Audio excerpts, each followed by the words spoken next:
Virginia में CIA के headquarter में जहां एक खसूसी यूनिट को बिन लादेन को तलाश करने का काम सौंपा गया था।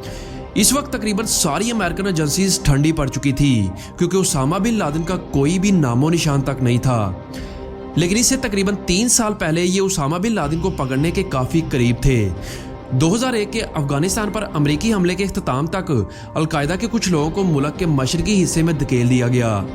यहाँ इन्होंने तोरा बोरा के गारों में खुद को रोक लिया और अमेरिकी खुफिया एजेंसियों को शुबा था कि बिन लादेन इन्हीं में शामिल था।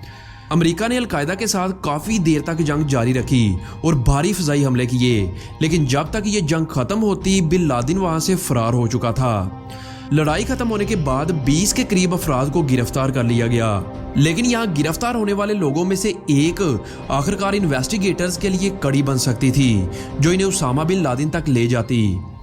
गिरफ्तारी से पहले मोहम्मद अल-कतानी इन्वेस्टिगेटर्स के लिए नामालूम था। तफ्तीश के दौरान इसने कहा कि अलकायदा के साथ इसका कोई भी ताल्लुक नहीं है और कहा कि वो फाल्कनरी में अपने दिलचस्पी के हसूल के लिए अफगानिस्तान में है।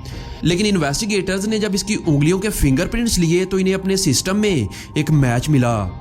इन्हें पता चला कि 9/11 के हमलों से चंद हफ्ते पहले इसने अमेरिका में इंटर होने की कोशिश की थी। इसके पास कुछ $2800 नकद थे और 1 वे की टिकट पर ट्रैवल कर रहा था। इसकी टिकट को देखकर कस्टम एजेंट को अल-कतानी पर शक हुआ और कस्टम एजेंट ने इसे यूएसए में इंटर होने से रोक दिया, इस डर से कि ये शायद गैर कानूनी तरीके से अमेरिका में इंटर होने की कोशिश कर रहा है। इन्वेस्टिगेटर्स को यह भी मालूम था कि इसी दिन ओरलैंडो एयरपोर्ट से यूएई में अलकायदा के एक टेलीफोन नंबर पर कॉल की गई थी। इस नंबर को जब मॉनिटर किया गया तो पता चला कि कतानी उस वक्त उसी एयरपोर्ट पर था जब ये कॉल की गई। इन्वेस्टिगेटर्स को यकीन हो गया कि इसका अलकायदा के साथ कोई ना कोई ताल्लुक तो है। एफबीआई के एजेंट्स ने ओरलैंडो एयरपोर्ट की सारी सीसीटीवी फुटेजेस को अच्छी तरह से चेक किया कि शायद कुछ और सुराग मिल सके और आखिरकार वो एक कार को आइडेंटिफाई करने में कामयाब हो गए जो उसी दिन मोहम्मद अता ने किराए पर ली थी। अब अता 9/11 के हमलों का गैंग लीडर था और अमेरिकी एयरलाइंस की फ्लाइट 11 का पायलट था जो वर्ल्ड ट्रेड सेंटर के नॉर्थ टावर से टकराई थी। किराए की गाड़ी से पता चला कि अता कतानी को लेने के लिए एयरपोर्ट के बाहर इंतजार कर रहा था। एजेंसीज का ख्याल था कि कतानी का इरादा यूनाइटेड एयरलाइन की परवाज 93 के हाईजैकरों में से एक था। ये वो परवाज थी जो 11 सितंबर को अपने टारगेट पर पहुंचने से पहले ही क्रैश हो गई। इसी नॉलेज के साथ कतानी से पूछगिछ की गई और वो अलकायदा के कई कैदियों में से एक निकला जिसने आने वाले महीनों और सालों में इन्वेस्टिगेटर्स को बहुत सी इंपॉर्टेंट इंफॉर्मेशन दी, जिससे एक मुकम्मल चेन बनती गई जिससे सीआईए बिन लादेन के और करीब होती गई। अबू जुबैदा जो इस ग्रुप का लॉजिस्टिक था, मार्च 2002 में इसे गिरफ्तार किया गया और इसने सीआईए को इन्फॉर्मेशन दी कि खालिद शेख मोहम्मद जो अलकायदा का ऑपरेशनल कमांडर था ने अमेरिका पर हमलों की प्लानिंग की थी।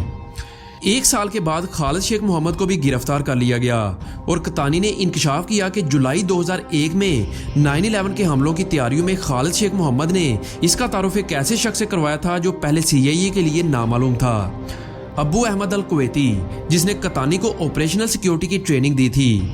ये अबू अहमद अल कुवैती ही था जिसने सीआईए को ये सारी कड़ी सोल्व करके दी और शायद जिसकी वजह से बिन लादेन का पता चल पाया।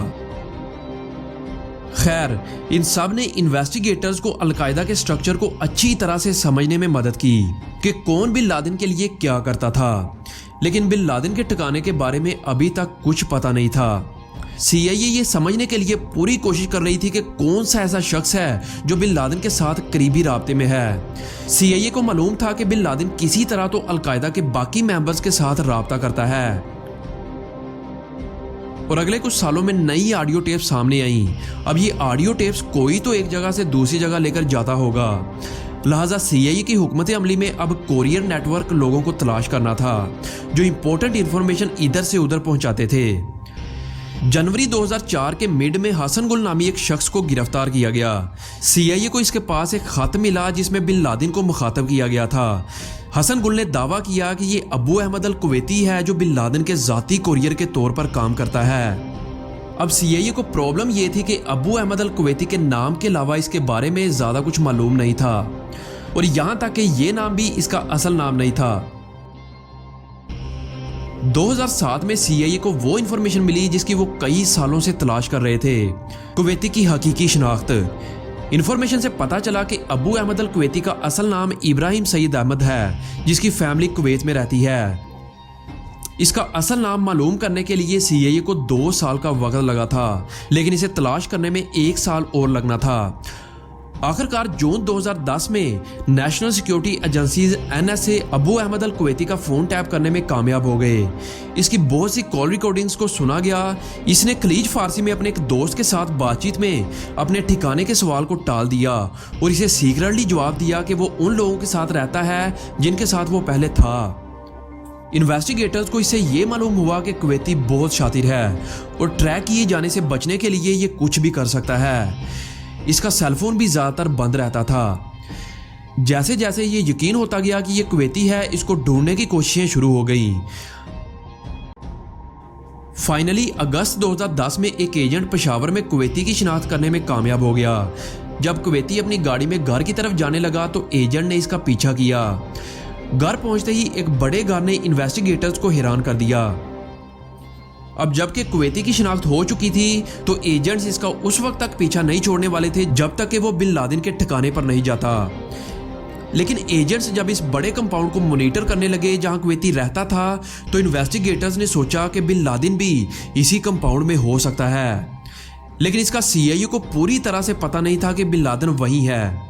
कई दिनों तक इस घर को मॉनिटर करने के बाद एजेंट्स को 70% चांसेस मिल चुके थे कि बिन लादेन इसी घर में मौजूद है, लेकिन कोई भी 100% श्योर नहीं था क्योंकि उसामा बिन लादेन ना तो बाहर आता था और ना ही खिड़की से नजर आता था।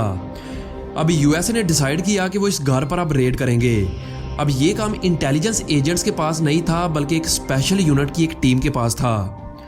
1 मई 2011 की रात को 3 बजे के आसपास 2 Black Hawk helicopter Jalalabad airfield से टेक ऑफ करते हैं, जिनमें नेवी सील्स के 24 कमांडोज जदीद हथियारों से लैस मौजूद थे, जो कुछ ही टाइम में उस घर में पहुंच गए।